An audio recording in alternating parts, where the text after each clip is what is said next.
శ్రీతన్, నీకు హనుమాన్ అంటే చాలా ఇష్టం కదా? హనుమాన్ చాలా ఇష్టం. సో చెప్పు, హనుమంతుడి గురువెవరు? సూర్యుడు.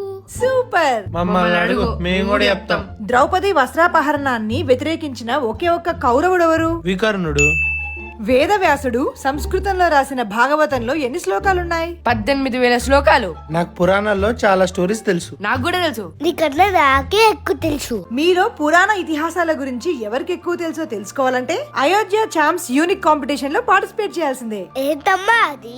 అయోధ్య వాళ్ళు 17 ఇయర్స్ బిలో ఏజ్ ఉన్న పిల్లలకి అక్టోబర్ లో ఒక కాంపిటీషన్ పెడుతున్నారు. దానికి related books, competitions 8 different languages లో ఉన్నాయి, ఇంక్లూడింగ్ తెలుగు. మీ టాలెంట్ ఏంటో తెలుసుకోవడానికి మాత్రమే కాదు, బోల్డ్ అన్ని ప్రైజెస్ కూడా గెలుచుకోవచ్చు. Like smart watch, laptop, cash, మీ ఫ్యామిలీకి ఫ్రీ అయోధ్య ట్రిప్. సో దీంట్లో లెర్నింగ్ ఉంది, ఫన్ ఉంది, ప్రైజెస్ కూడా ఉన్నాయి. సో పేరెంట్స్, ఇంకెందుకు ఆలస్యం, మీ ఇంట్లో కూడా 17 ఇయర్స్ లోపు ఏజ్ ఉన్న పిల్లలుంటే వెంటనే రిజిస్టర్ చేసుకోండి అయోధ్య ఛాంప్స్ వెబ్సైట్ లోకి వెళ్ళి. లింక్ నా బయోలో ఉంది. Go and check for more details.